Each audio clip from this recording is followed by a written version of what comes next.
react. You whisper in my name, thinking I won't be the same. Turn fiction into fact. See what you didn't know, bruises that I'll never show, slipping on your every jab. So tighten up your fist, step into the ring with this. I hope your mama's got your back. First round, you thought you would've knocked me down. Fifth round, bleeding out the side of your mouth. Final round, holding the sound of my name in the crowd.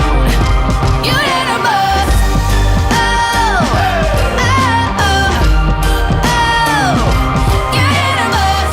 Oh, oh, oh, oh, oh. Just 'cause I took a break, you're making a huge mistake, thinking you can take the throne. Look at you trembling, step into the lion's den. Bet you wish you stayed at home, begging for mercy underneath your breath when I ain't even sweating yet. My legend's written in the stone, yeah. Your crying age in defeat is now your only friend. Even your mama's gotta know. First round, you thought you would've knocked me down. Fifth round, bleeding out the side of your mouth. Final round, holding the sound of my name in the crowd. You hit a bus. Oh, oh, oh, oh. You hit a bus. Oh, oh, oh, oh, oh,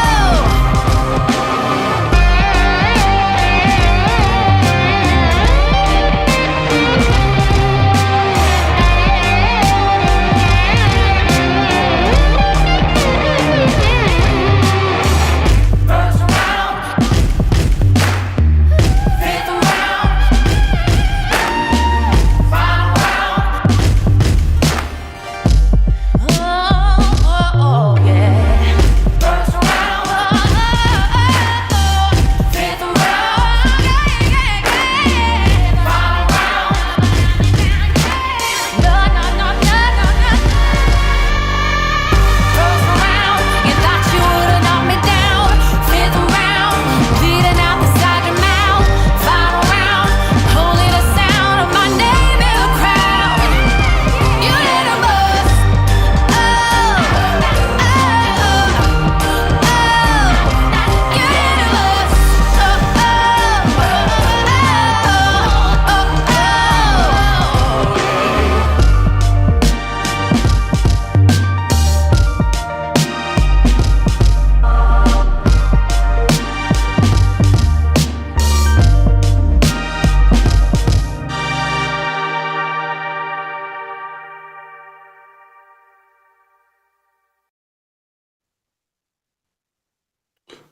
Good afternoon, everyone. Good evening. My name is 𝐒𝐚𝐬. This is In Time. Donald Trump is on his way to the Middle East. He is planning on trying to get a deal simultaneously with UAE, Qatar, and Saudi Arabia to produce, quote, economic agreements with them, as well as finding a way to restore the let's see, what was it? Trying to get Saudi Arabia to normalize relations with Israel and restore the Abraham Accords, which were the deals that presumably would bring about peace with Israel. He is bringing one of his top negotiators, a extraordinarily experienced man from his first term, who had a great deal of success. We at In Time would all like to welcome back Jared Kushner as he returns to his role in establishing peace in the Middle East. You could not make this up. This is In Time. That happens, do you think? Well, the Constitution is clear, and that, of course, is the supreme law of the land, that the privilege of the writ of habeas corpus can be suspended in a time of invasion. So I would say that's an option we're actively looking at. Look, a lot of it depends on whether the courts do the right thing or not. At the end of the day,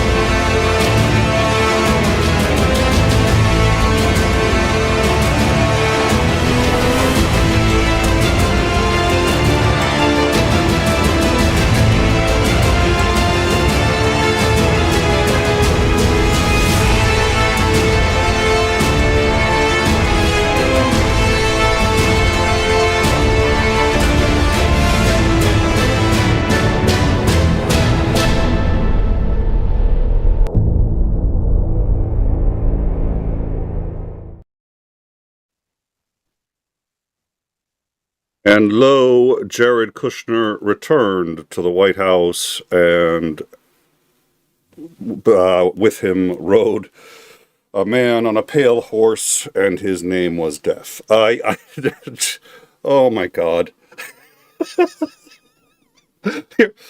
Or in this case, he rode in on a rocking horse, and his name was Stupidity.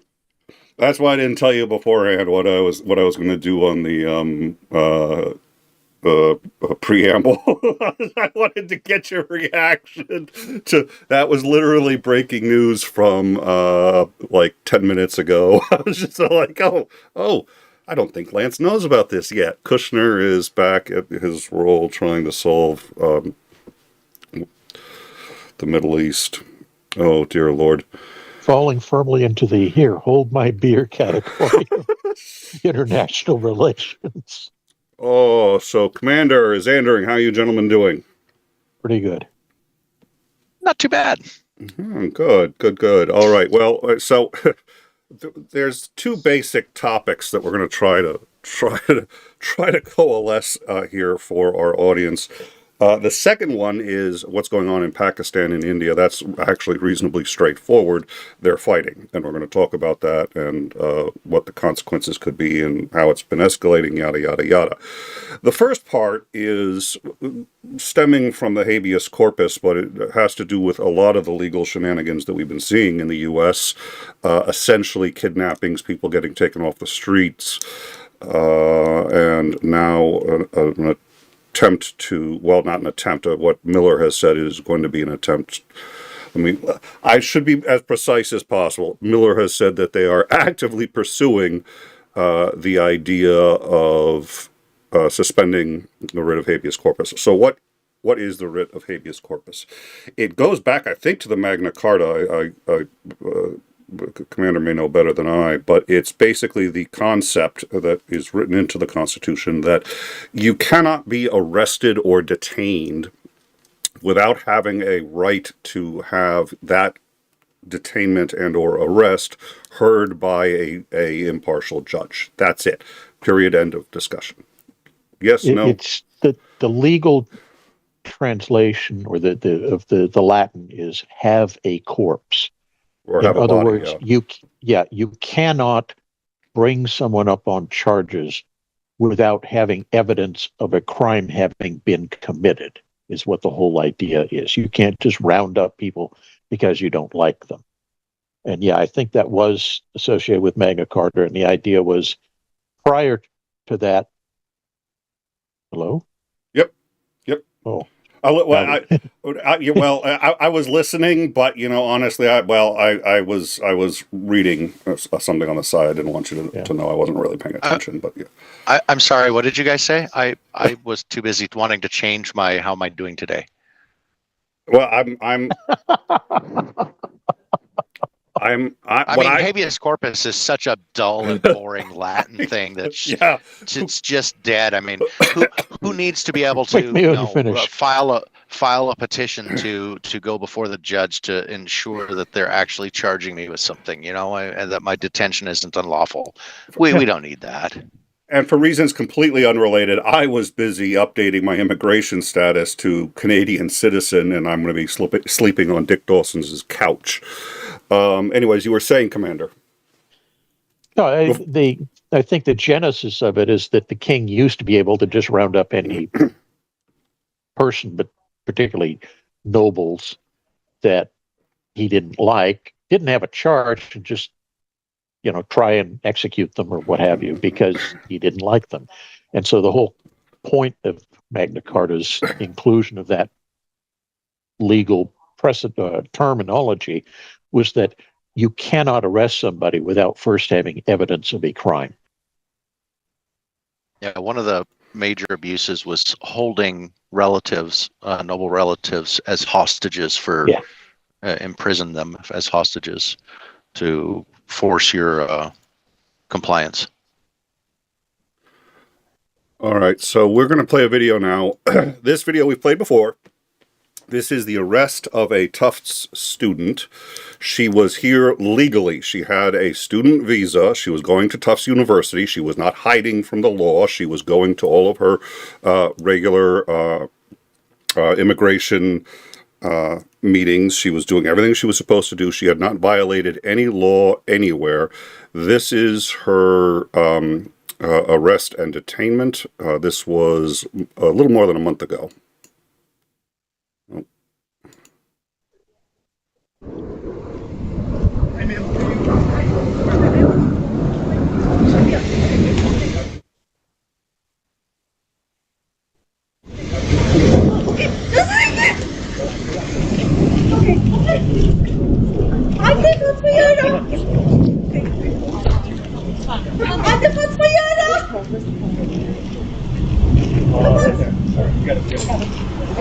Just a second, okay, it's fine. I'm able to. Okay. Just a second. Okay. Can I just close the car? Yep. Well, I'm trying to, so you're okay. Okay, with the police. Okay. I'll show you everything. Okay. Sure. Yep. It's fine.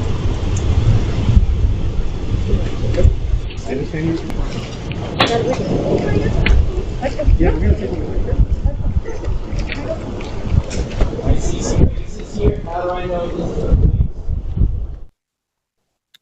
Now, at the time, and it looks like we've got Christopher Mowdy joining us. We'll get him in on a camera in a second. At the time, nobody was told that she was taken. She was moved thousands of miles away. She was denied to have any legal counsel, and her lawyer had to actually begin the process of getting her freed without having spoken with her and without receiving instructions from her to do so. He just began the process. She was released earlier today, I think it was, today or yesterday, from a Louisiana detention center. She was there for 6 weeks without any charge. She has yet to be charged with a crime. She has not had her immigration status revoked or changed. She was just yanked off the streets. That is what prompted she was released on a writ of habeas corpus, that she had not been charged with anything and she hadn't seen a judge, and they could not hold her without charging her with something and without there being evidence of a crime. So it was a writ of habeas corpus that got her released successfully, and that is what prompted Miller earlier today to be what was asked, are they considering suspending said writs so that they would be able to hold people like her who, again, haven't committed a crime as long as they want. That's the only reason to suspend a writ of habeas corpus, is because you want to hold people that otherwise legally you have no grounds for holding. And he said what you saw earlier in the video, that he was contemplating it. Thoughts, gentlemen, while I get Mowdy in here. Well, my obvious question would be, assuming they go forward with suspending habeas corpus, how long until they start arresting the likes of Stephen Colbert or whoever, making political jokes in the evening that are critical of the Orange God King? You know, that's all they need, is you say no more habeas corpus, and literally anybody can be found to be a threat to the state and you can take action against them. Now, they have said, presumably, I actually haven't found, it's been a little wonky who's been saying what, but before we get into that, I'd like to welcome a friend of the show, Christopher Mowdy, though I think it says you still got pro-libs label there, so let me fix that. Welcome. Can I just get a quick sound check from you? Check 1 2. Check 1 2. All right, we are good. All right, Dr. Reverend. Escorts. Field Marshal. Don't forget Field Marshal. Rear Admiral. Oh, sorry. I forget which one's honorary and which one's actual. Upper half or lower half? Somewhere in the middle.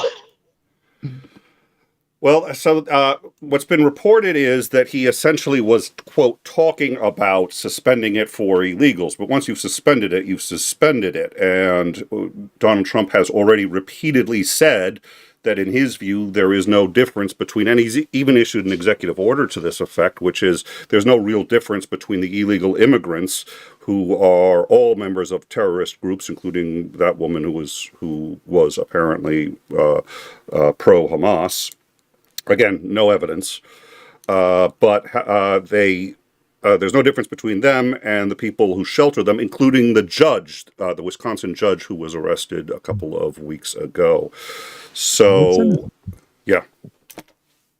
They're sending signals, and as you know, I can't help but notice the slippery slopeness of this. You know, I'm making videos recently about eugenics and how it went from feeble-minded to pretty much anyone we don't like very quickly.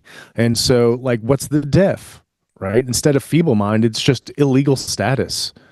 It's still the people we don't like, right? If you don't need a reason to arrest people, and the people in charge are vindictive, petty, narcissistic chumps, then this should be alarming. Don't hold back. Tell us how you really feel about them. They should be shitting their pants. Sorry. Yeah. Well, that's the thing that I've found somewhat troubling is I've been listening to Chuck Schumer, who seems to be concerned about keeping his job, which great, good. You know, I'm glad if that gets him off his ass to go do something. And they had a hearing like a month ago on some of this stuff, and they seem to have a pretty good grasp of what was going on. But the reality is, the executive orders that frightened me the most, and we are going to discuss those in just a minute, were the ones that were targeting law firms. And any law firm that had represented anybody in an administration, like the Obama administration that had represented Hillary Clinton, that was representing any of these immigrants, illegal or undocumented immigrants. Or was anybody involved in a case against the Orange God King and his industries. Yep. Yeah, it's just... And the first couple of ones capitulated, where they said, okay, what he did was by executive order said that they would lose all federal resources, no federal organizations could hire them, they would lose any and all. What's the term I'm looking for? The classified clearances, so that they couldn't work with government agencies that had classified personnel involved in some kind of legal action. And even if they had none of those things, being mentioned that way in an executive order had a significant detrimental effect to their ability to hire new clients, because nobody wants to work with a law firm that's been blacklisted by the U.S. government. So a number of them capitulated. They gave... I think it was $400 million worth of free legal time. We'll get into how much in just a few minutes, to the White House. And one problem is, as soon as you do that, that law firm, any law firm that does that, has a very serious problem, which is that they now have a conflict of interest with any organization that opposes the White House. So, for example, they can't work for the ACLU, they can't work for anyone else. They are now literally slaves to the White House, to the Trump administration and what that administration wants to do, because if they take any clients that are in opposition, they'd instantly have a conflict of interest. So all of the major law firms are suddenly now saying, if we oppose Trump, we could end up losing all of our clients on both sides. So that is another example of if you're either with us or against us. If you don't capitulate or bend the knee, we're going to throw you in jail without cause, and or we're going to, this is what they've been doing to the law firms. Now, speaking of throwing in jail without cause, the mayor of New Jersey was thrown in jail earlier today. He was arrested at a federal immigration detention center. Its opening week. It is a private detention center paid for by ICE. There have been protests there. Himself and several congressional representatives. It didn't list the representatives. I'm not sure if it's state reps or I'll try to look that up. It said congressional representatives were there.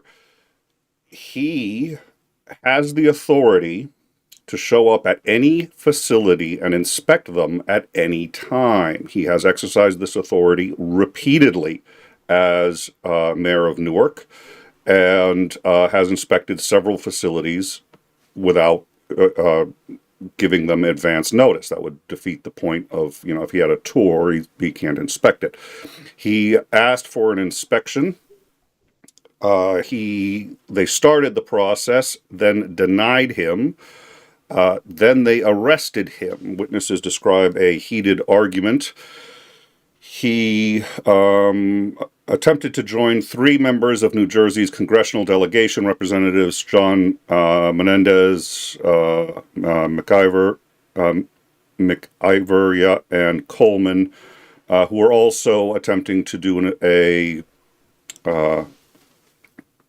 not an investigation, sorry, a inspection of the facility. Yep, thank you. There was yelling and pushing. Officers swarmed the mayor. They threw him to the ground, put him in handcuffs, and then put him into an unmarked car. He was swarmed by ICE officials. Many of them had on the masks. You couldn't see who or what they were. He was the only one of all of them who was arrested. Let's see. When they arrived, they had explained to the guards and officials at the facility that they were there to exercise their oversight authority, and that they had previously been allowed to enter and inspect the center between 3 and 4 p.m. on previous oversight, previous inspection days. So they are, let's see, the Homeland Security has said that they arrested one man when members of Congress and the mayor attempted to broke through the front gate and attempted to storm the facility. That is how it was described by Homeland Security. Let's see. So that's so an is this facility located in Newark itself? I believe it is. Simple solution. Cordon it off as a crime site. Don't let any of the employees in. It is open now. If they cross the line, you immediately arrest them for violating police cordon. Yeah, that's an interesting. Well, they're going to argue supremacy, I would assume, and that's interesting. They haven't crossed into federal territory. They're stopping people from crossing a police cordon. It's perfectly legal. I like that. I like that a lot. Now, it sets up an automatic confrontation, but I think in this case, that's exactly what you want. You want to force these situations into a confrontation, which goes to court, and you can have them shut down. All right. When he was arrested, the mayor says that he was actually not on their property, and they came out into the street and arrested him. They were wearing face coverings, surrounded him. They came out aggressively to arrest him. They grabbed him. Didn't make any sense why they chose to just grab him while he was outside of the gate. So he'd already left the facility by the time he was snagged. So between that and the federal judge that was arrested for purportedly helping an immigrant escape detention, her version of events finally actually came out, and she helped him out the back, but that back door that's for the jury leads to the exact same hallway where she already knew ICE was. So she'd been informed ICE was as both the front and the back entrance to that particular courtroom both went to the exact same hallway. The description that she was trying to help him escape appears to have been inaccurate. Anyways, so any thoughts on this and or the habeas corpus issue before I go on to... So the habeas corpus, you'll note we should probably actually listen to it again. Let me snag that so we can listen to it again. I don't think I have it queued, but the habeas corpus issue is... according to the Trump administration, linked to this, quote, invasion that we are suffering. And he's going to use that. Commander, what are the previous times that habeas corpus has been suspended? I think there's 4 in the U.S. I only really knew of 1. Yeah, I only know of the one, which is Lincoln doing it during the Civil War. But I believe you're correct. I believe there are a couple others, but they were under very specific short-term situations. So I don't know what those were. You'd have to look it up. Wasn't the War of 1812, the Second World War, and the First World War the other 3? Pretty sure World War I and II did not. They used other things to make the arrests and detentions, like the Japanese relocation camps, that kind of stuff. That did not fall under a habeas corpus issue. Okay, let me bring the let's bring this back and let's listen closely to what he said when he was asked today. Now, again, this was in direct response to the release of the tough student who was here legally. She has been detained without charges for 6 weeks. She had been arrested without charges, and she had been moved to multiple facilities so nobody could find her. Her lawyer succeeded in getting a judge to release her with a writ of habeas corpus. This is the White House reply. Well, the Constitution is clear, and that, of course, is the supreme law of the land, that the privilege of the writ of habeas corpus can be suspended in a time of invasion. So I would say that's an option we're actively looking at. Look, a lot of it depends on whether the courts do the right thing or not. At the end of the day, and we went straight into the intro after that, so I apologize. And let me get Mowdy back in here too. Depends on whether the courts do the right thing. Do the right thing. And who gets to make the determination of what is right thing in this case? Yeah, while Nick is figuring this out, let me tell a quick story about what it's like to be an Italian American, do the right thing. So my mom would say things and I'd go visit. She'd be like, Chris, your godmother, Aunt Susan, is here for the weekend. It would be nice if you came and visit. Do what you want. I'm sure you'll do the right thing. But Aunt Susan is going to be here. Your godmother is going to be here this weekend. I know you're busy. I don't know if you can make it. It's okay if you don't, but I'm sure you'll do the right thing. That's what the fuck that sounds like to me. Yeah. Well, and so far, judges who have disagreed with the Trump administration, he has threatened to get impeached. He's like, well, they should impeach this judge, or they should. And if he suspended the writ of habeas corpus, that's now going to be cooperating with this, quote, invasion force. So if a judge decides not to cooperate, you know, without the writ of habeas corpus. So this invasion thing, we had what sounded like great news. It turned out to be only sort of decent news. We've discussed this, and the time travelers who have been here for a little while may remember this show. We covered down a federal judge striking down the use of the Alien Enemies Act to deport Venezuelans. And what he said was that this was Judge Fernando Rodriguez Jr., who was actually appointed by Trump, who said, the court concludes that as a matter of law, the executive branch cannot rely on the Alien Enemies Act based on the proclamation to detain the named petitioners and certified class or remove them from the country. The language of invasion has a plain and ordinary meaning, and words like invasion and predatory incursion refer to attacks by military forces. They do not line up with Trump's claim about Trenes de Agua de Argua, a Venezuelan street gang, and do not authorize him to invoke the Alien Enemies Act. The problem is, this judge's jurisdiction is only the Southern District of Texas. So in the Southern District of Texas, he can no longer use the Alien Enemies Act, and he can't call this an invasion.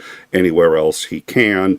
And since an invasion is, in fact, one of the times you can suspend writ of habeas corpus, invasion or civil revolt, that's when Lincoln did it. That's what they're considering doing. And so it's a very careful selection of terminology by them. If they can get people to buy off on invasion of illegals, then poof, he can invoke alien and suspicion. Yeah, I have a feeling we're going to get a legal definition of invasion out of this at the very least. Yeah. When it gets to the Supreme Court, which I'm curious as to when that's going to happen. So, what do you gentlemen think? Do you think he's going to invoke is he going to suspend habeas corpus, and or is he going to invoke martial law, or do any of those other shenanigans? He's already been using wartime powers. The Alien Enemies Act is a wartime power. I think he's going to try. Whether it flies or not is a separate question. Yeah, I think he's going to. I agree. I think he's going to try with at least the suspending habeas corpus. I don't think that he's going to try and declare martial law, however. No, he needs a pretext for that. So if there are massive across the nation protests, then he'll lean in that direction. He needs something to say that, the country is under threat from the extremists, so he can do the martial law game. Yeah, I think he's waiting for another summer of love, which some people have had the conjecture that they believe that's probably going to happen this summer, and have been looking for it. Some have been dreading it. Some have been looking forward to it. So I think something like that happens, then I could absolutely see him. Look what he did with the Antifa riots that were going on in Portland.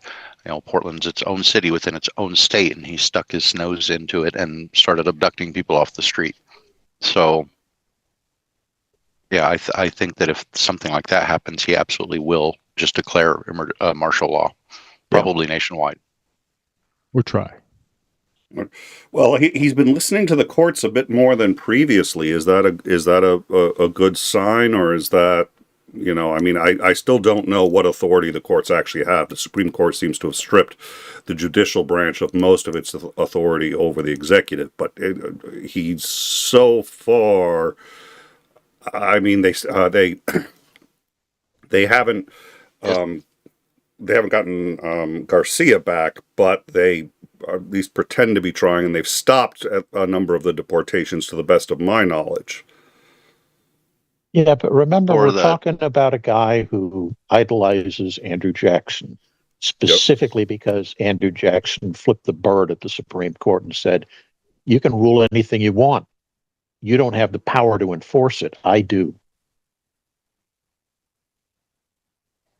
And I think that's just another part of the flood the system, overwhelm. Like, how long did it take for the deportations to slow down? 2 weeks, 3 weeks? That's a long fucking time. Yep. Right? So if he can just executive order things into existence or by fiat, and, and it takes 2 weeks for the courts to figure it out, how much damage can you do in 2 weeks?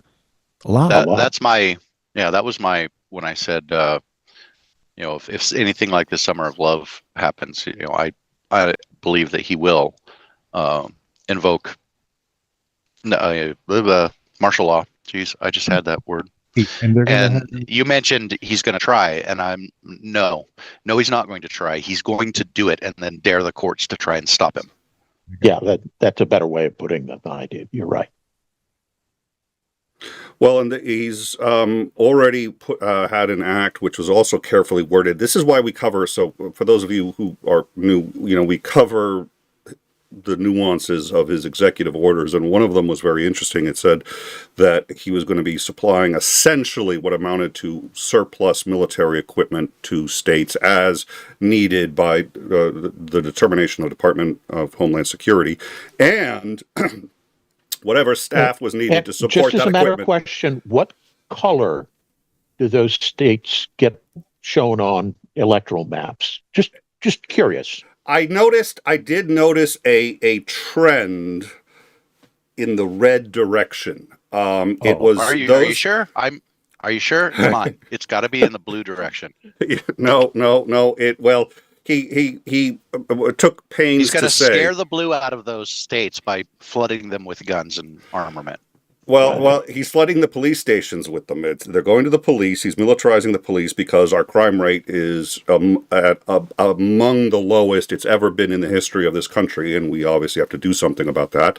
So he's militarizing the police, but he's also going to send whatever support staff is necessary to support the equipment they send, which I find interesting. So if they send an M16, well, you need a guy who knows how to fire an M16, so you can send the military along with that. So that would be a way around posse comitatus, and nobody's objected to it right now because he didn't say military personnel. He said staff. So he's going to argue, well, I already told you I was going to do this, and nobody actually objected to it when the executive order came out. Does that make sense? Does the panel Commander, seem to think? Yep. Yeah. Hey, Commander, what do you call all of the people that are surrounding the admirals, any flag officer, that are assisting him? I know they have a word for that. Staff?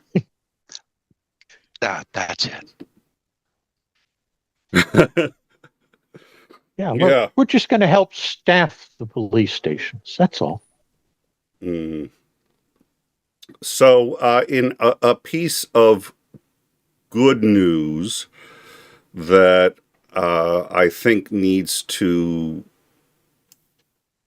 be discussed briefly, there was a decision in the Perkins Coie case. So Perkins Coie was a law firm that said that the targeting of any law firm by executive order, saying that this is a law firm that we don't like, ergo we're not going to work with them, is illegal on First Amendment and any number of other amendment grounds. So 500 law firms, big and small, signed an amicus brief with Perkins Coie saying that this was an attack on the institution of law itself, that the goal was to make it so that no judge or lawyer would dare go against the Trump administration because of the power that he is willing to wield against them. A decision was reached earlier. It's an invasion.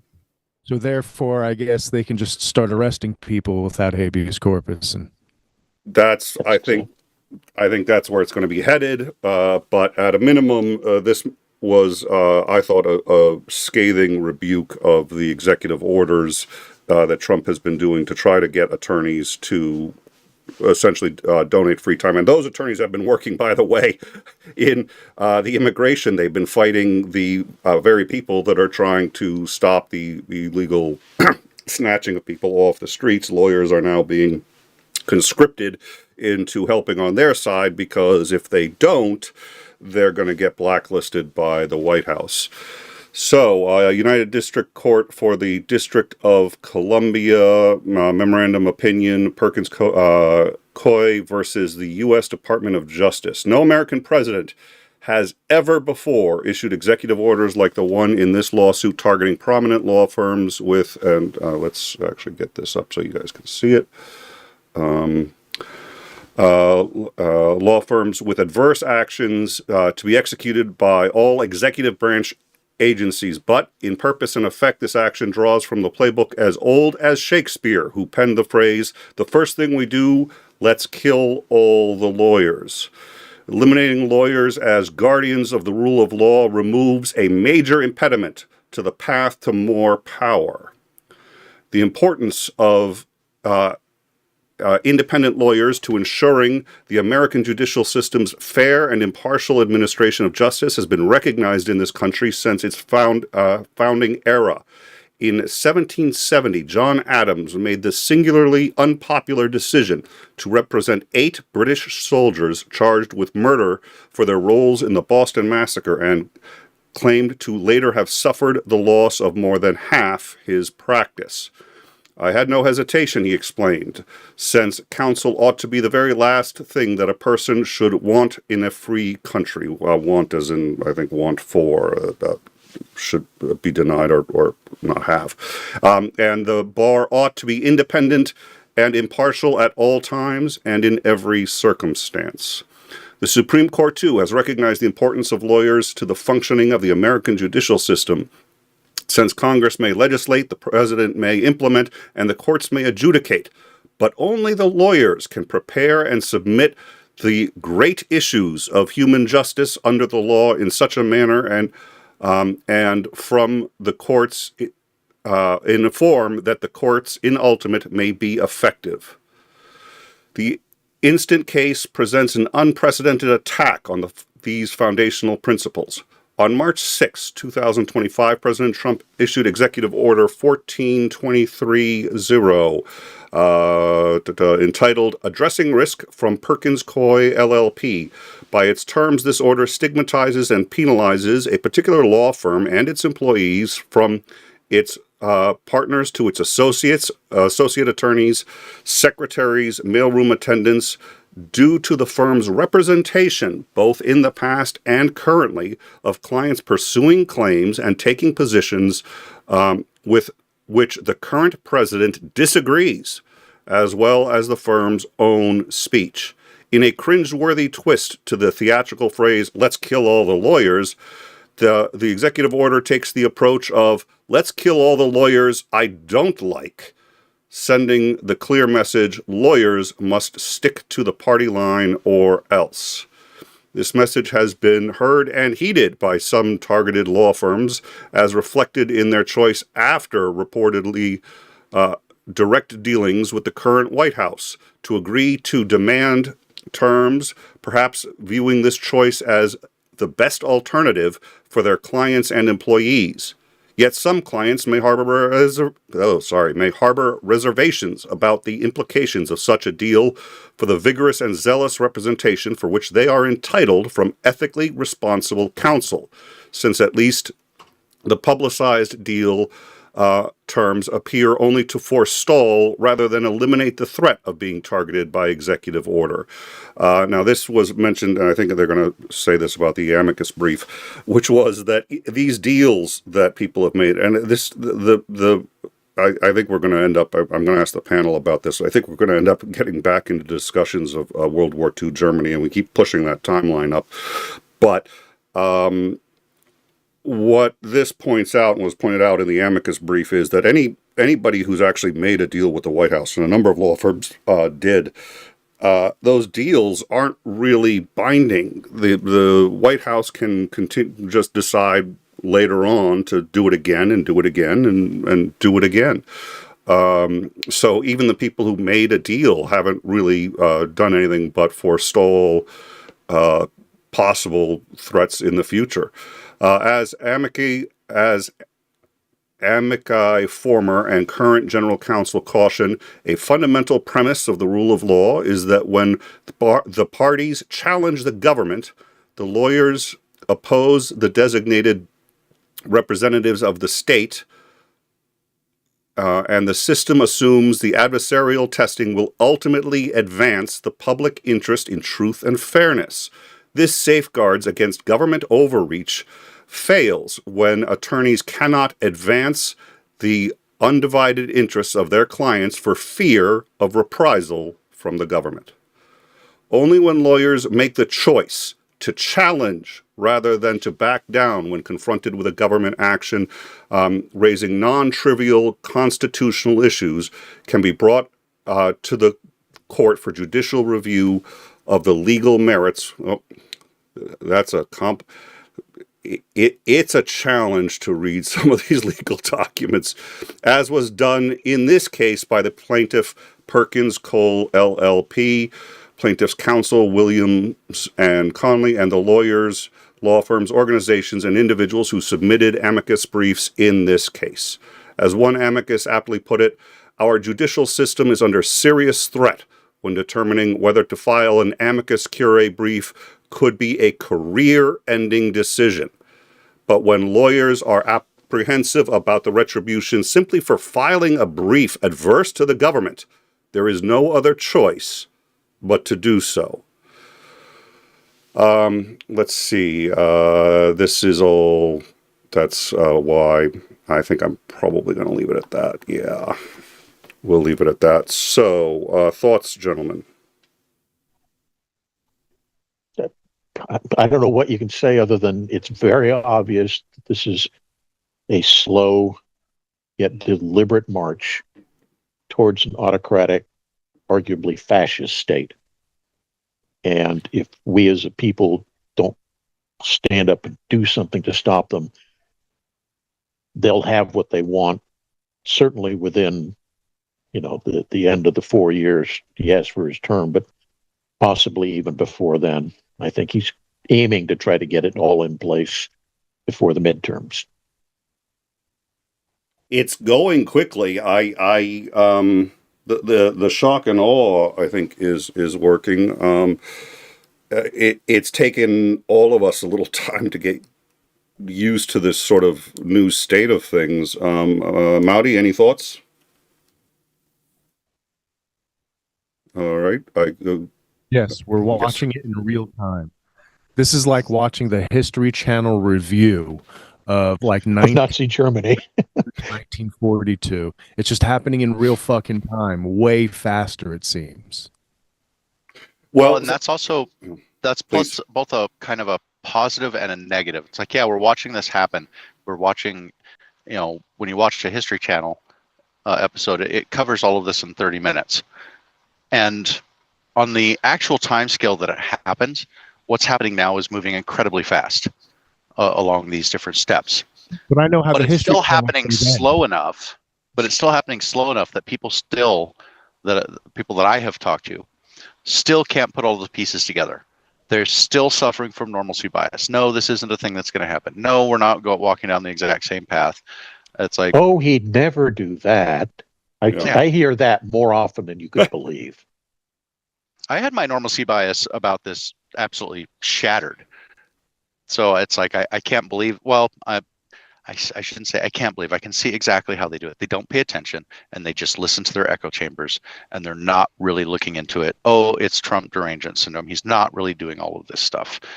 And I'm like, I did not think that he would go this far. I didn't think he would do these things. I had some concerns, especially after his first presidency, because of what he did, especially in Portland. And it's like, that was not okay at all. We should have risen up, and I was very furious about that at the time. We did an entire show about that at the time. But I thought we had a Trump presidency at one before, and round two is probably going to be very much like round one. It's like I kind of knew what to expect. And that was not what happened at all. So I guess the only way is to stick your head in the sand and just not pay attention to what's going on. And I've also been encountering more and more people when I point out, it's like,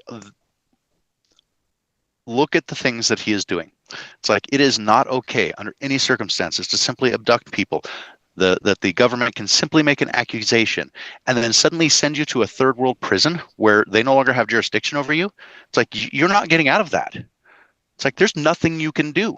The United States can't really do much about it either, unless they're willing to really and they're not going to do that for one individual. It's like, does this not surprise you at all? Does this not frighten you at all? And I'm getting, this also comes to the issue with going after lawyers, going after judges, etc. I am increasingly getting the, I don't care. You mentioned that you're open to. Sorry. You were saying you were getting the I don't care. Yeah, I'm getting from people, I don't care.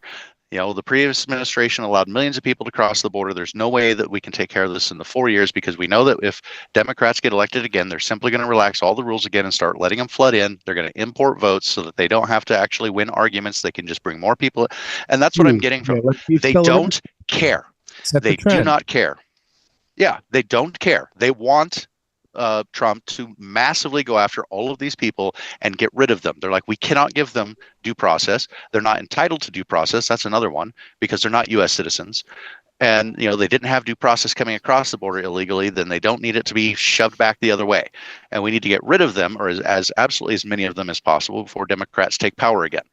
And so they don't care. I am getting that constantly. then these judges are blocking this stuff that we want done. I don't care if he's targeting judges. I don't care if he's targeting lawyers. I am seeing that more and more and more, that people are fed up. They're like, we don't have justice in this country anymore. The justice system is obviously at least two-tiered, possibly more. It's like, and he's trying to fix that. He's actually going after these untouchables that have never been charged before in their lives. Now he's actually going after them. They don't care anymore. They don't care that this is a dangerous president, that I wouldn't want Biden or Kamala or Tim Walz. None of those people would I want to have any of these powers that Donald Trump is using. And Donald Trump is attempting to normalize the use of all of these executive orders, these actions by fiat. And I don't want that at all, because that leads to nothing but a bad place. And it pisses me off that the very people who are supposed to be standing up for the Constitution, for a limited, enumerated powered government, is cheering the expansion, the radical expansion of the power of the federal government. It's like that goes against absolutely everything I've ever believed in. Yeah, all the guys have been stockpiling arms and ammo to fend off the overreach of the government. Yeah, to are overthrow enthusiastically applauding it right now. I know it, and oh my god, that so irritates me. So, Chris, were you going to say something? Oh yeah, we're in the midst of a morality illusion or morality distortion field, where we can't tell the difference between Donald Trump's children obviously nepotistically gaining financially from his political acts and thinking that what Hunter Biden did was wrong, right? What Hunter Biden did was wrong and evil, but hey, man, it's good. Publicly, the Trump children are just going to meet with dignitaries and get paid for it. And like, one of them is right in front of our face and obviously illegal. One of them took 4 years for them to find out because they were actually going after Joe Biden. Like, we are in a morality distortion field. I hate to admit it, but that's where the I don't care shit comes from, is Andring. Yeah. The normality, the normalcy bias has just taken hold to a point where, unfortunately, we have scratched a little bit and gotten way quick to the surface of people that are like, fuck yeah, accelerationist, baby. Arrest the lawyer, or arrest the judges, arrest the lawyers, punish the law firms that are against you, deport them without any, questions asked. Like, what? Like, which part of this, it doesn't scare you? Like, from my perspective, he got elected into office. I'm not a fan. The first year, I knew it was a stress test. I knew it was going to be different this year. I was a fucking heads up about Project 25, right? And so he signs all those executive orders. Like, okay, he's a douche. He's going to do douchey things. Douches be douching, right? And then the fucking HHS letter comes down, literally saying we need to remove the Marxist communist ideology of DEI language from our NIH grants. Like, what the fuck?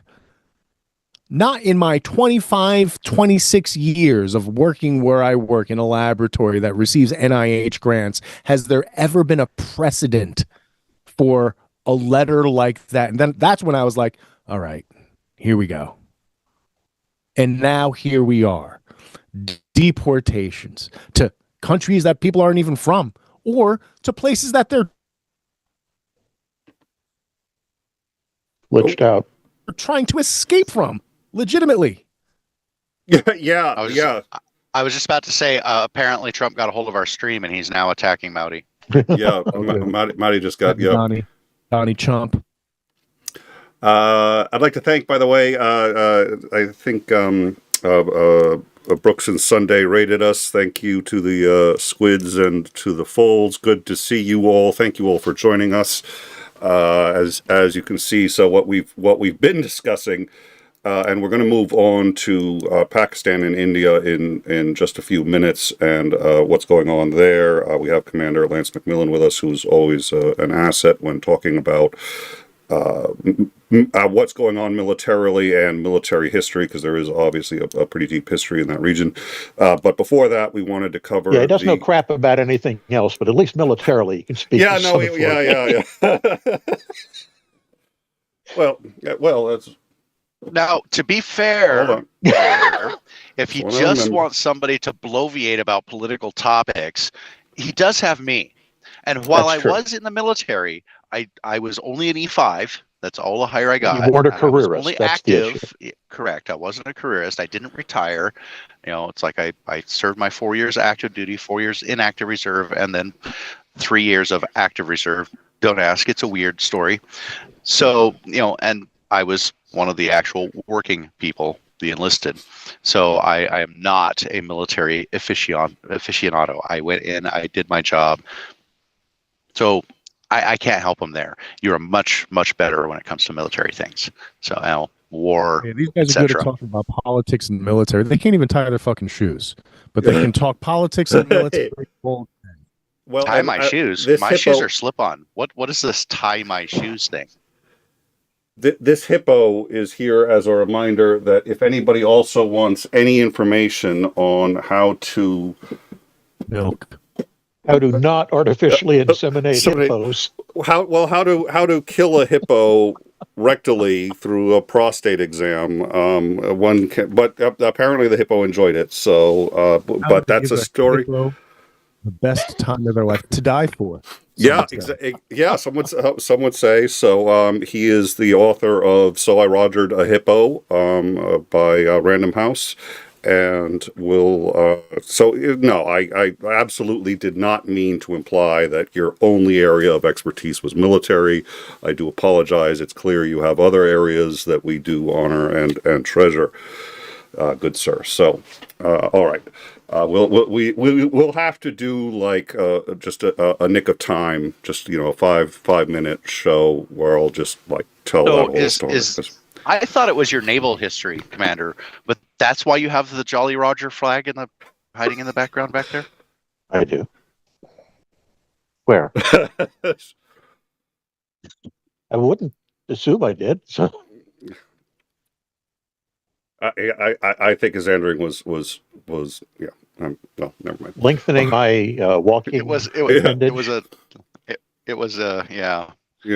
double entendre. You were talking about getting rogering the hippo. It's a Jolly Roger. Which is not a rogering the hippo is not an expression in this case. It's literally rogering the hippo. And all right, I think we've had enough of that discussion for one show. Let's move on. At some point we have to take a small break because tempers get really flared, emotions go really high. We're super pissed off about some of the things that are going on, and you run out of spoons, and you just kind of have to say, okay, we're going back to the hippo now because we need a little bit of a stress relief. We need a release. That's my emotional support hippo, and I go to it every time that I.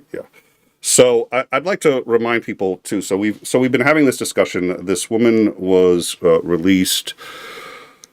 She was a Tufts University student. She's here legally, and she was captured like a pro. One agent came up to her, stopped her. She started to get scared. She even screamed. A couple other agents came from behind. People who looked like they were just walking down the street, and then all of a sudden, boom, they go. Some of them had masks. She has no idea what's going on. Again, she hasn't been charged with anything. 6 months she spent, not 6 months, 6 weeks she spent in detention. She was freed today, and she was freed on the grounds that let me see if I can find. Yeah, she was freed on the grounds that of habeas corpus, that they couldn't hold her because they hadn't charged her with anything and didn't have any evidence she had done anything wrong. Apparently, she had done a Facebook post or attended a pro-Palestinian protest, which a number of people have done, given the fact that Israel has been accused of genocide against the Palestinians, given the fact that the UN has accused them of that and issued warrants for Netanyahu for genocide. I think that saying that you're pro-Palestinian, is a defensible position, certainly in a country of free speech, but ostensibly they felt that that made her pro-Hamas, which is a different thing, and arrested her without any evidence, and she was freed today. When asked about her being freed today, this was the statement that, well, let's that you're open. We'll start with this one. Well, the Constitution is clear, and that, of course, is the supreme law of the land, that the privilege of the writ of habeas corpus can be suspended in a time of invasion. So it's an option we're actively looking at. Look, a lot of it depends on whether the courts do the right thing or not. At the end of the day. All right, so that is Stephen Miller saying that if the courts continue to do stupid things like release people who haven't been charged with anything, they may suspend the writ of habeas corpus because of an invasion. Now, I'd also like to remind you what Trump has already said about this. Now, Miller seems to have suggested that they would only suspend the writ for illegal aliens, who would then get deported to El Salvador. This was what Trump said about that very thing several weeks ago. You mentioned that you're open to deporting individuals that aren't foreign aliens, but criminals, to El Salvador. Does that include potentially U.S. citizens, fully naturalized Americans? If they're criminals and if they hit people with baseball bats over their head that happen to be 90 years old, and if they rape 87-year-old women in Coney Island, Brooklyn, yeah, that includes them. What, do you think there's special category of person? They're as bad as anybody that comes in. We have bad ones too. And I'm all for it. Because we can do things with the president for less money and have great security.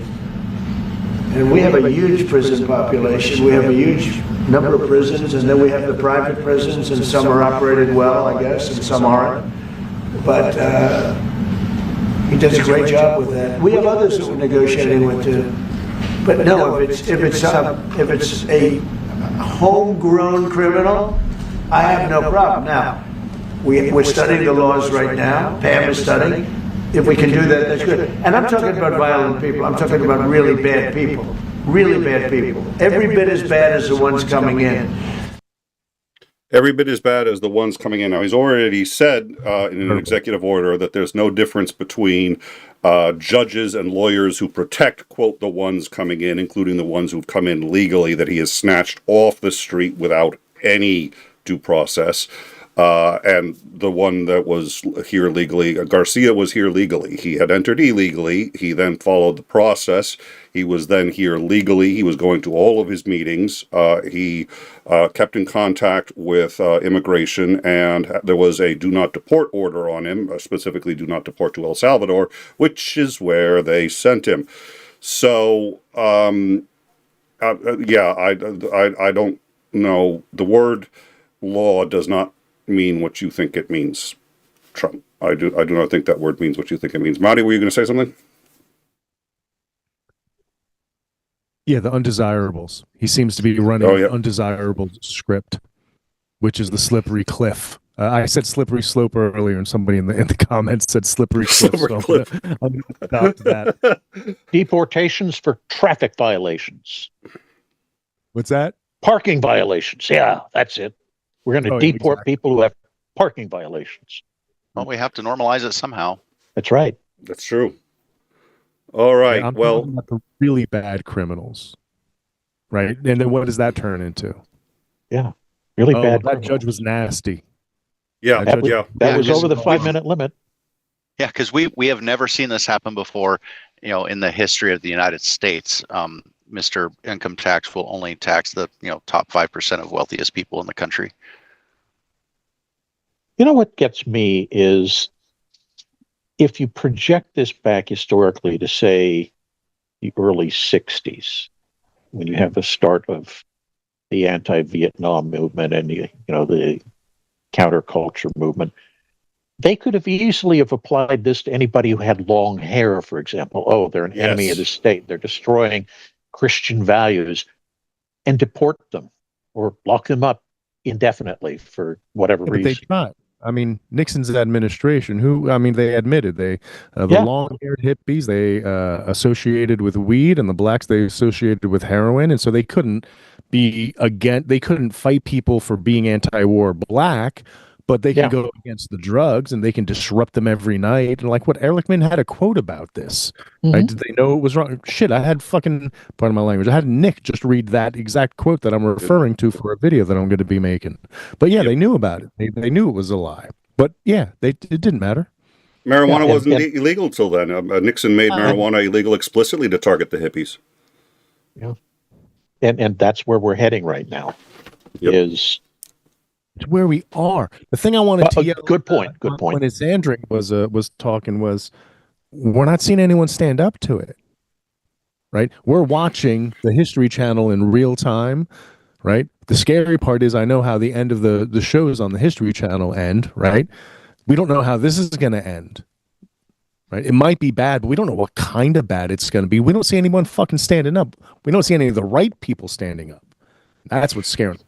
Well, that's why I read the legal decision that we just did, because we had a judge who clearly, and the lawyer, my father was a lawyer. He was and did criminal defense, and he told me, he said, you want to know how to spot fascism? It's when they come after the lawyers. It's when they come after the lawyers, because it's their job to be the firewall between, and it's all the lawyers. It's even that, slimy criminal defense attorney who defends the mob and so on, because it's as soon as you draw a line, who gets a defense and who doesn't get a defense, or as soon as you say that the lawyers get to decide, or the executive gets to decide who gets a defense and who doesn't.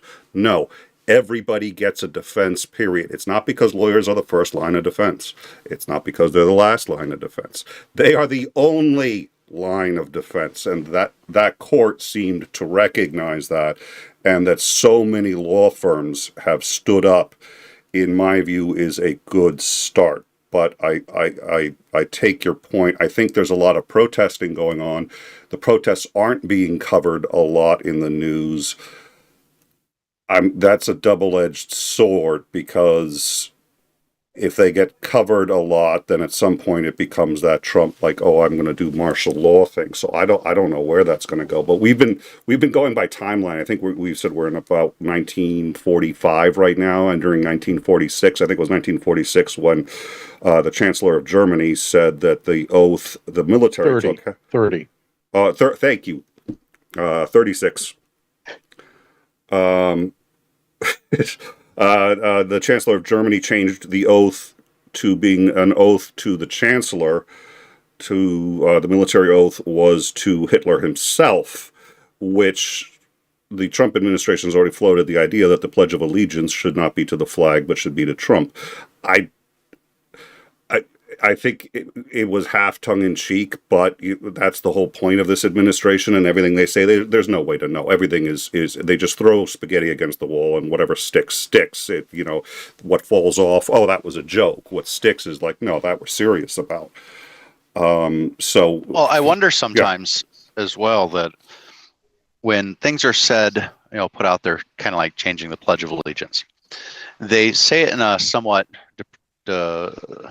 depreciating way, that word, and sort of tongue-in-cheek, and I think they do that for the deniability. I mean, somebody's, I think, seriously considering that, or why would you have even said that on tape, on the record? But they can always say, hey, we're just joking, we're just we're trying to have a little bit of a good time up here, except that I don't think they really are. I think that they're trying to gauge reactions to some ideas and see if there's enough people, enough people are ready to support that idea, get that out there in the public discourse, see kind of how it goes. Are my supporters really going to back me on this or not? Maybe it's just my naturally skeptical of government mindset. But that's kind of what it seems to me, because some of these things you're just like, wait, what? You're considering this? Are you really? Is this a discussion you're having? Oh no, we're just laughing it up, making a little joke about it. Let's hear what Chris has to say, and then he's got to bounce. So let's hear your take on this, and then any final thoughts you've got. Well, first, I'd like to thank you for having me on. It was last minute. I knew that I saw that your show was coming up, and I just had a wild hair on my ass about reading fucking Bell Curve. I knew exactly why you came on. I knew as soon as you. So perfectly. Yeah. Thanks for the opportunity to come and vent a little bit. I had a little outrage spasm. As far as oh geez, what were you just talking about, Xandrin? Because I did have a hot take on it. Oh, that he was floating a lot of these ideas out there in a more joking manner. It's a joke. Absolutely, yeah, but in order to gauge the discussion. Flood the system thing, like it's both, right? Like if I just keep saying crazy shit, Gulf of America, Canada as a, Canada America as the 52nd, 35th, 100th state, and Greenland too, and blah, blah, blah. And like all of these crazy ideas, but at the same time, I have a Bitcoin that you can give $20 million to. And all like, it just seems like, in addition to spewing bullshit, he's spewing things he actually wants to do. And then a portion of the bullshit is kind of like focus grouped. Oh, is this working? Is that working? Is that not working? And just yeah. So I agree with you that he seems to be doing little mini pilot studies of focus groups for each of these bullshit ideas that come into his goddamn head. Because I mean, he even tweets things that randomly come into his head that his administration has to like sane wash the next day. Like, didn't he say like, I have ordered, like, what was the most recent one, Nick? He tweeted, I have ordered whoever to do something fucking crazy. And the next day they were like, oh, that's just an idea he had. Yeah, I know the one you're talking about. It was less than a week. We just moved, and time has moved, so my brain is still scattered. But I know the one you're talking about, and yeah, it was. He said, and I remember saying, I have to screenshot this because we need it for the show. Yeah, I don't have any handy, but yeah, I know exactly what you mean. I have a feeling that more and more of these topics that touch on my little pet project of the history of eugenics and scientific racism are going to be coming up more and more just because of the authoritarian nature of the administration and the super simplistic bullying way of thinking that is bad, must smash, which is what causes most of the trouble with horrible ideas in the wrong hands. So hopefully I'll have an opportunity to come on again and talk more about it. If by hearing me say scientific racism and eugenics, it sounds like something you'd be interested in. I do actually want you to come on again, because that is something that I have noticed specifically. People are getting way more bold about just coming straight out and saying, hey, look, this is black culture, and then showing every horrible thing that any black person has ever done in throughout the history of the country, and saying, no, this is black culture and it needs to be eradicated. I am seeing that a lot more openly stated in a lot more places. Yeah. I mean, Alex Jones, just Nick Fuentes on as a guest again, right? Like, so, I mean, I understand that Alex Jones is fringe to begin with, but it's just this is the second time he's had him on. The first time he had him on was with Ye. So it's just like the Overton window is shifting so quickly right in front of us that's why I feel like I'm a little activated about some of these ideas, because these are shitty ideas that have been shown to be wrong for the past 100 years at least. Yeah. 120 years. So anyway, I guess that's my final words. Thanks again, Nick. Right. Good seeing you, Chris. Seeing you, Lance. I'm going to go have couch time with the Oracle. All right. Say hi to her for me, and I'll talk to you later. Peace. Close cover before striking. All right. So we did get UTV and Ham gifted one in-time membership. UTV and Ham just been a regular supporter of ours, and always helps make sure that we keep the lights on. So thank you, sir, very much for that gifted membership. And I think we've covered, and this is a lot. And Commander McMillan came on right before the show and said, what are we covering today? I was just like, well, but I wanted to try to codify the last couple of months into just this example of what we've been seeing wrong, but also where we've been seeing pushback and where other people, because it can seem like, am I the only one seeing this? But there are judges who see it. There are judges who don't. There are absolutely judges who don't. But I know not 9 of them, but I know a particular court on which there are judges who, if they see it, they want it because they're so corrupt. They don't, investigating Trump for corruption is going to lead to them being exposed. Thomas, sorry. Yeah. I have to work on that cough there. So at any rate, so we wanted to sort of try to coalesce that into one. This is the state of where things are. It looks like Trump is going to work on. Trump is already, through one executive order, has started to make inroads into eliminating posse comitatus, or bypassing it, which is to say, bypassing the prohibition against deploying U.S. military and police actions inside the United States. He is actively working to get around that. We know that because of the executive order we've already covered. So we now know that habeas corpus is on the table. So that's it. We wanted to sort of bring everybody up to date as to where we are now, because it is a lot and it's moving quickly. So unless there are any final thoughts, anybody thinks that we missed anything that we want to cover on Trump, we will leave it there. Yes, please. What is that? One more thing. This one I'm actually happy about, and it's the nomination of Dr. 𝐒𝐸𝐿 as the Surgeon General. I happen to very much like Dr. 𝐒𝐸𝐿 and support that nomination. So at least there's something good there. And, at least, in my opinion, is good. And we had actually, we wanted to try to get her on a while back. So it's an interesting that somebody that we were going to have on as a guest. Now, I mean, we've had on Lieutenant General Benjamin Hodges, so we've had on some big names. But and I need to look more into what our policies are, because I think that's an interesting choice. Commander, any final thoughts before we get on to India and Pakistan?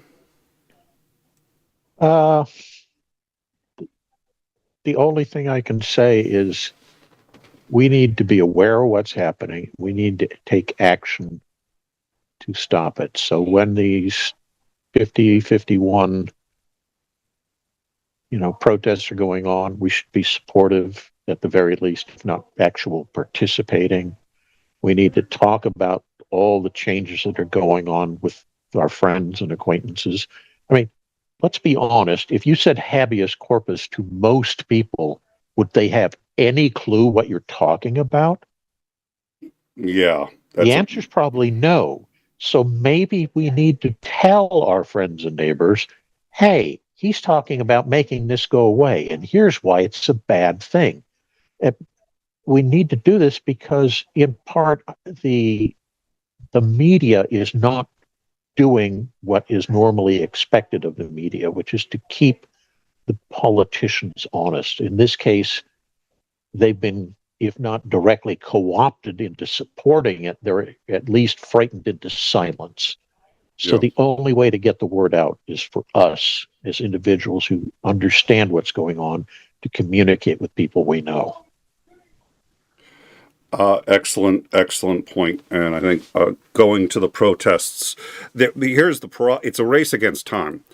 And we don't know how much time we've got, but as time passes, as Xandring pointed out, this becomes more and more normal, and it becomes easier for Trump to do these things.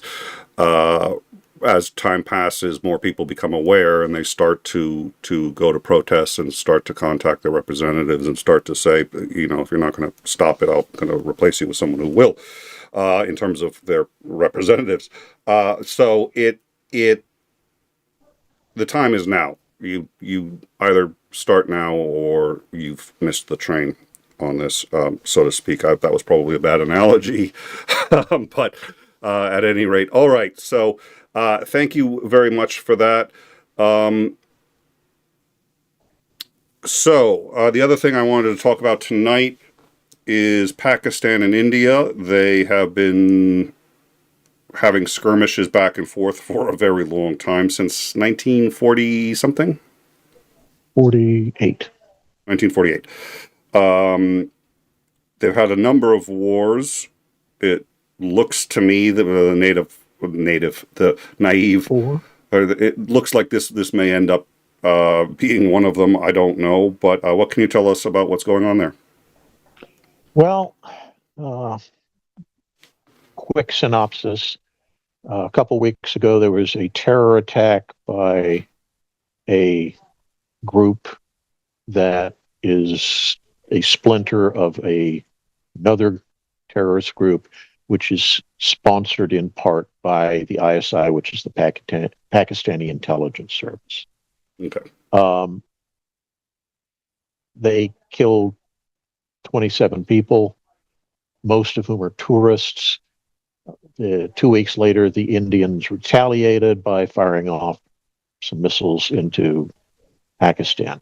They also, for the first time ever, remember, the Pakistanis and Indians have fought 4 major wars, and they haven't ever done this before. But this time, the Indians turned off the water on a couple of important rivers. And this will have enormous impact and implications for Pakistan, because it will impact a lot of agriculture. In one case, they didn't turn off the water. They opened the sluice gates and are flooding the land downstream, which is in Pakistan. So it's arguably that's an act of war in and of itself. Okay. The missiles went off. Then there was some very minor cross-border skirmishing. I didn't see any reports of injuries or fatalities on either side, but there's definitely small arms fire being exchanged by military and paramilitary groups across the border. And then, I don't know if it was yesterday or today, I think it was yesterday, there was some significant air activity. Somebody, I don't believe this for a moment, but some press person had said it was the largest air-to-air engagement since the Gulf War or something. It wasn't, but it was a significant sized, and we know that a couple of Pakistani Chinese-made J-10 fighters shot down a pair of French-made Indian-operated Rafale fighters. Broadly speaking, these are kind of the same generation of aircraft, so it's not one type is better than the other. But we still haven't seen significant ground operations. But I would expect that if things continue to escalate, that we may see that within the next couple of days. We also know that the Indian Navy has sortied major fleet units out into the Bay of Bengal. Or, excuse me, it's on the other side. I don't know what that's called. Anyway, they're sending out ships that are going to be operating off the Pakistani coast. The Indians do have aircraft carriers, so they could use that to launch airstrikes if they wanted to. This is definitely escalating up, and it doesn't look like anybody's making any concerted effort to try to de-escalate. And honestly, I don't think either side necessarily wants to de-escalate, because their dander is up. The politicians in both countries are kind of going down in the polls. Whenever you get a conflict situation like this, there's that patriotic surge where everybody backs the leader. So this is everybody's happy to be wagging that dog. The George W. Bush effect. Yeah.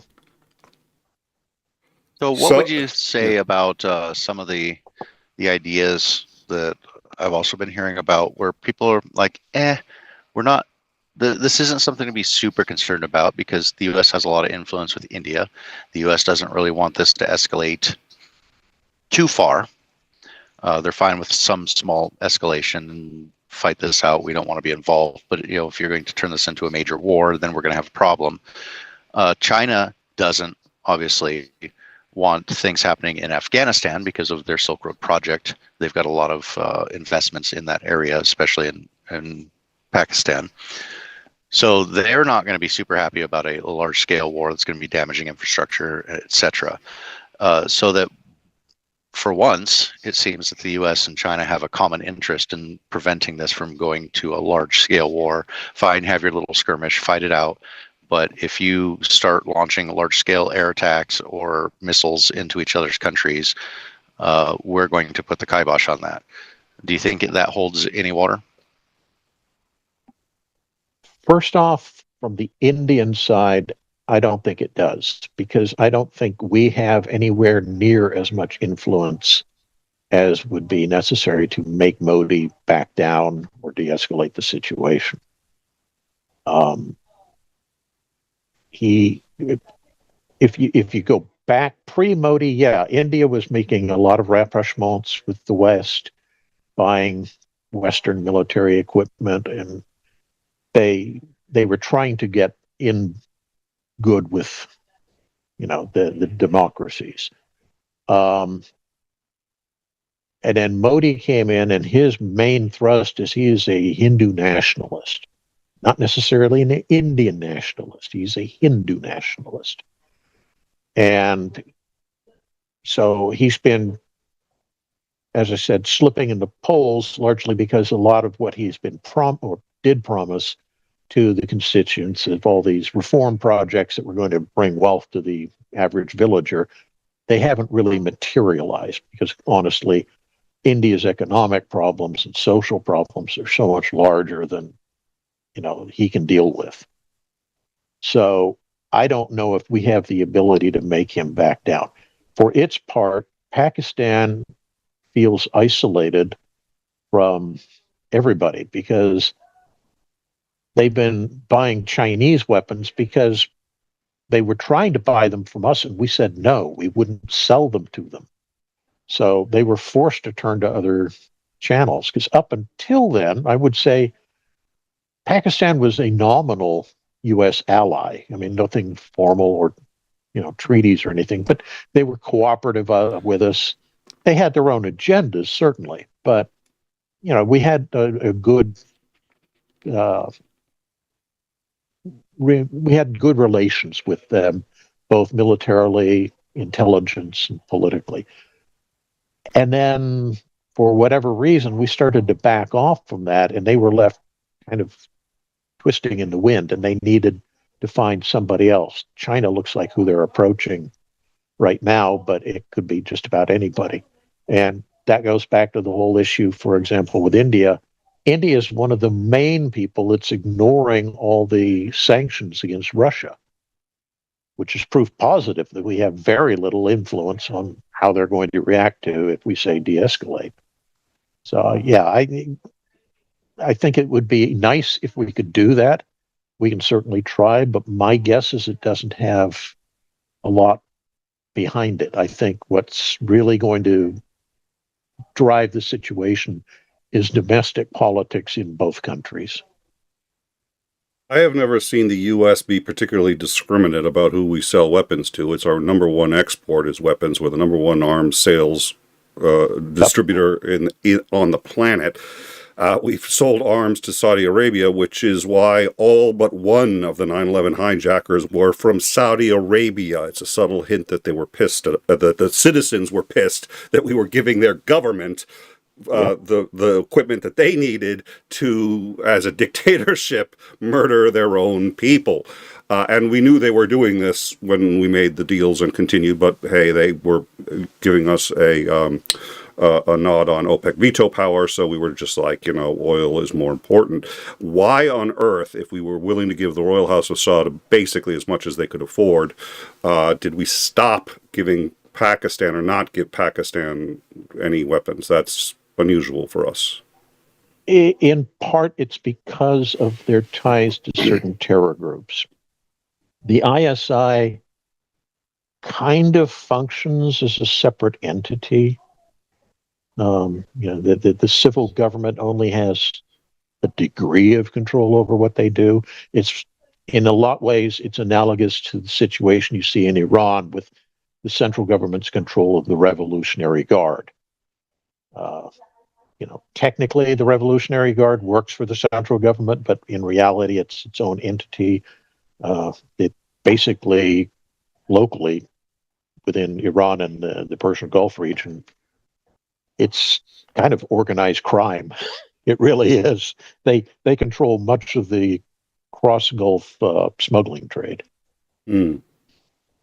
So, yeah, and I think it was the ties that the ISI had with various terror groups, and in particular, the Lashkar-e-Taiba. Taiba, sorry, there's no L in the word, Taiba. And that's what caused us to start backing off, because it was like, you're supporting terrorism and we're not friends with people that do that. So the only reason I think that we maintained semi-good relations with them and continued to sell them some equipment was because LET's, that terror organization I was just talking about, LET's main focus is directed against India over the Kashmir-Jammu dispute. Mm. But it's still terrorism, and it does spill over and kill innocent civilians, like the attack on the hotel in Bombay, for example. When we don't have a heck of a lot of influence, but it would be nice if the U.S. were to try, and I think it's one of those things where, the EU and a number of countries have begrudged U.S. leadership, and for a number of very valid reasons. Having said that, on occasion, it's been valuable as well. And when I think of the times that leaders have risen to a challenge, Roosevelt, John F. Kennedy, I think of our own J.D. Vance, who has in fact spoken on this subject quite eloquently.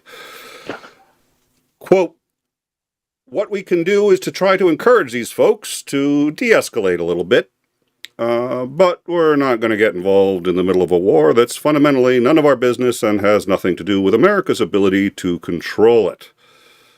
Our hope and our expectation is that this is not going to spiral into a broader regional war or, God forbid, a nuclear conflict. Right now, we just don't think that that's going to happen." That is J.D. Vance. So the Cliff Notes version is, we don't care. We don't. Yeah. That's. Let's be honest. That's what he's saying. Yeah. Well, what I like is that he actually said has nothing to do with America's ability to control it. That could be either way. It's nonsensical. That's not really a complete sentence. He meant it one of two possible ways. One, America has no ability to control a war between the two or to influence. Right. And to be honest, that's kind of what I said. I don't think we have much control over this situation. Nonetheless, we can make an effort to bring them together, to get them talking, to bring everybody off the edge. Just throwing your hands up and saying, who gives a damn? Which is literally... That's not what we should be doing. But the other way to take this, which I think is interesting and has nothing with America to do with America's ability to control it, is he's literally saying there's no American interest in there anyway. There's nothing that we would be interested in. There's nothing that we could control. There's nothing that we could get out of it. So there's no point in us getting involved. The American Be leadership. To look up the trade figures between the U.S. and Pakistan and India. That would be interesting. I used to know the India ones sort of more off the top of my head, but certainly it would cut down on those, spam telephone calls you get. Yeah. All right. So. Hello, my name is Bob. Yes, I've had a number of those. The Bobs are particularly humorous. This is Amazon finance specialists calling about your account. You will be charged $2,000 unless you give me your credit card information now to verify so we can stop. No, I'm actually talking about legitimate call centers that do work for U.S. businesses. That work out of India and give Americanized names because we can't deal with. So it's hello, my name is Bob. And they will actually often lie and say that they're in the U.S., which I assume is company policy. I don't think they're doing this because they're, but they're because it pisses people off so much if they find out it's an actual foreigner in a foreign country. Yeah. Which is another not uniquely American thing, but is America's is known for just not. We're anti anything that isn't America. All right. So what are you said if there's going to be ground forces involved, you would expect that in the next 48 hours? Or you'd expect to see it? I think that's not unreasonable. That it would take that long for troops to be mobilized and moved up to the border region. And at least in India's case, India does have a larger military force than the Pakistanis do, but they have other responsibilities that they need to use their military for. They can't just move everybody to the border. And so it takes time to, people who are more distant from the site to get on the train and go there and offload, get organized and ready to do something. All right. So interstate highway system. You haven't been to India. No, I would say there's not much of an interstate highway system at note. Yeah, that's what I mean. They need an interstate highway system. Yeah. Okay, I'm sorry, I didn't hear you. Yeah, the federal government needs to step up, and I'm just saying. All right. Belt and Road, baby, Belt and Road. The American version. Thank you once again to all of you who are joining us from Brooks and Sundays. I've been on their show. I've been on Sundays a few times, and certainly both of them have been on. We delight in having them as guests. Brooks has been here for most of when we do the political watch shows, and he was here when we covered Liz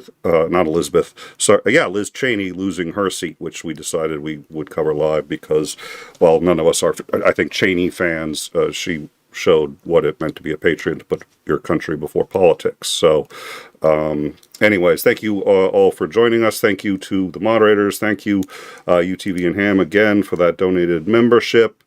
Thank you to Maori, to Commander McMillan, and to Azandering all for joining us. Thank you to the hippo who gave his life in the name of science.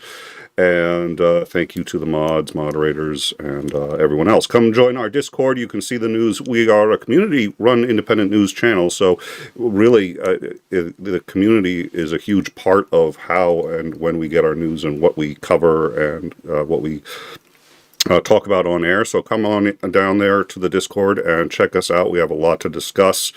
Obviously, I think we're also going to be talking about the war in Ukraine. There haven't been significant developments. It seems like significant developments, but they're Trump significant developments. It's like, we've got a deal for the minerals, which doesn't mean anything, and nobody knows what it's going to. I mean, it's so. But we are going to cover that. We're going to be having Operator Starsky come back on and talk with us about that, and maybe a couple of other people. So join us for that next week, and until then, keep an eye on where you can have your voice be heard. Is it 2051? I keep, what are they? The protests. 5051.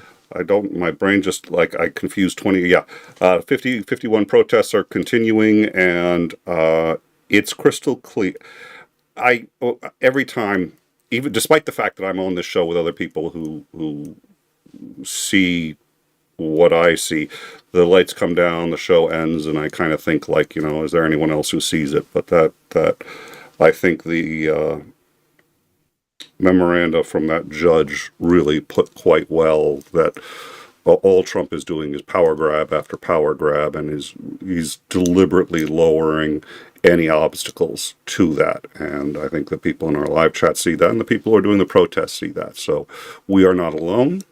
And what is most important is for us to keep talking and to keep exposing what we see and to keep trying to fight against it so it doesn't become normal, and keep saying that we don't have to follow the road of Germany or Italy or any other country that has, this has happened before to countries and they have successfully resisted. So the future is not yet written. Thank you all and have a good night. So this is how liberty dies, with thunderous applause.